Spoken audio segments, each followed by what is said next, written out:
Sophie, comtesse de Wessex et prince Edward ont été accueillis par des manifestants lors de la deuxième étape de leur tournée dans les Caraïbes.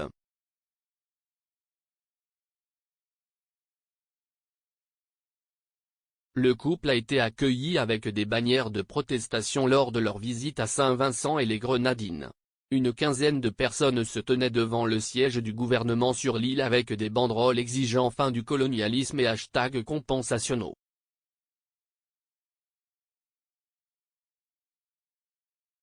Les protestations sont intervenues après une lettre ouverte de la Commission de soutien aux réparations d'Antigua et Barbuda qui a exhorté Edward et Sophie à éviter les faux moralismes sur l'esclavage.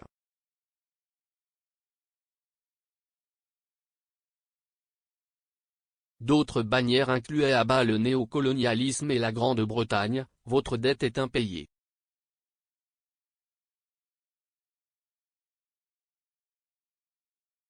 La manifestation intervient après que le duc et la duchesse de Cambridge ont été critiqués pour des éléments de leur récente tournée dans les Caraïbes, qui étaient réputés remonter à l'époque coloniale.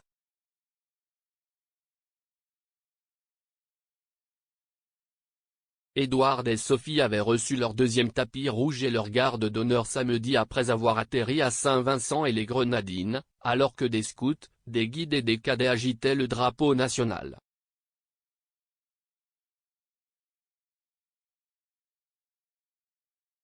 Pendant ce temps, un militant des réparations de l'esclavage a qualifié les oligarques britanniques du comte et de la comtesse de Wessex, se disant déçus que leur visite à la Grenade ait été annulée.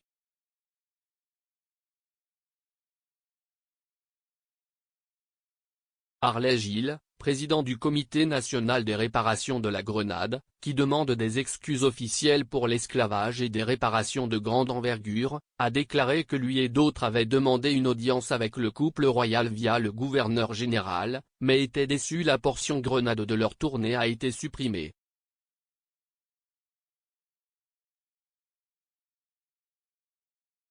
Les militants espéraient présenter un plan de réparation et discuter du sujet en tête-à-tête, bien qu'une réunion n'ait jamais été organisée.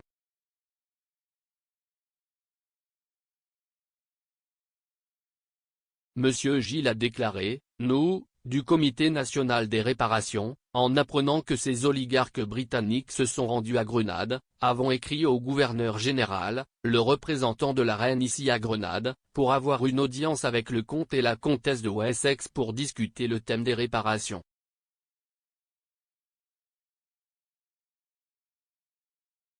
Donc, d'une certaine manière, nous sommes un peu déçus qu'ils ne viennent pas, nous ne pouvons donc pas avoir cette conversation avec eux.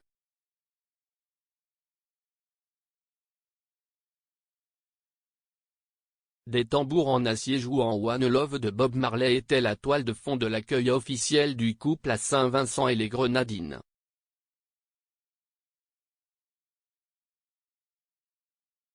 Mais avant leur arrivée, le couple avait reçu un avertissement d'un autre pays des Caraïbes pour éviter les fausses moralisations sur l'esclavage.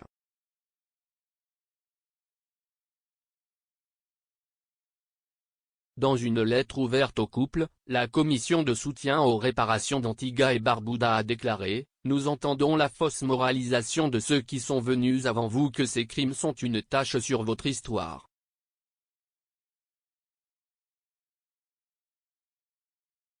Pour nous, ils sont la source d'un génocide et d'une blessure, d'une injustice et d'un racisme internationaux profonds et persistants.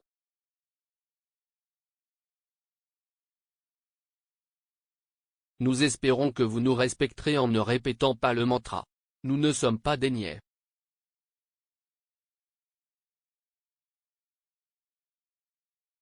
Malgré l'avertissement, l'accueil du couple a été amical et un bouquet de fleurs leur a été présenté par l'élève du primaire Ashley Church.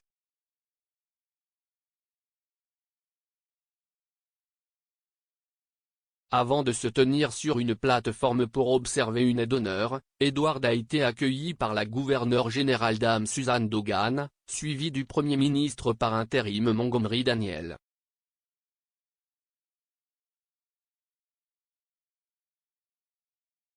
Le couple a effectué des engagements séparés pour une partie de leur voyage d'une journée sur l'île.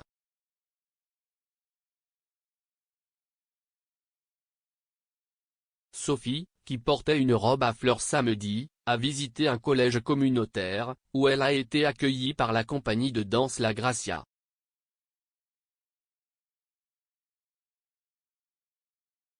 Les danseurs, tous d'âges variés, ont présenté une courte représentation à la comtesse sur une chanson avec des paroles telles que Bienvenue à Saint-Vincent.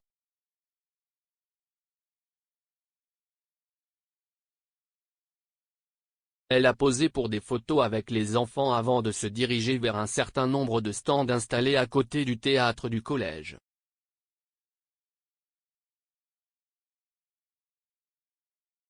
La comtesse a ensuite rencontré des représentants de deux organisations, les personnes handicapées et la Société des aveugles et des aveugles.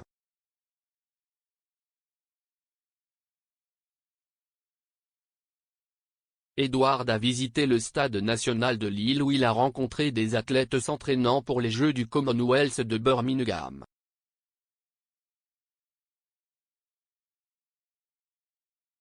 Il a observé deux courses de sprint tenues en l'honneur du jubilé de platine.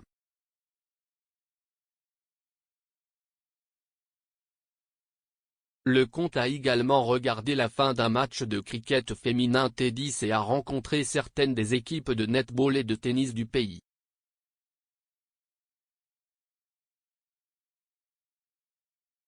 Plus tard, après que le couple ait déjeuné avec le gouverneur général et le Premier ministre par intérim des îles, ils ont visité un jardin botanique.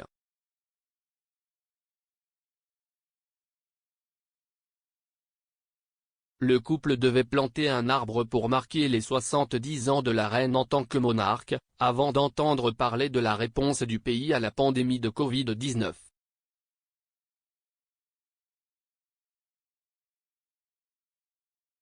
Avant de partir, Edward et Sophie se rendront à la résidence du Premier ministre de l'île pour une rencontre avec le Premier ministre par intérim et les membres du cabinet.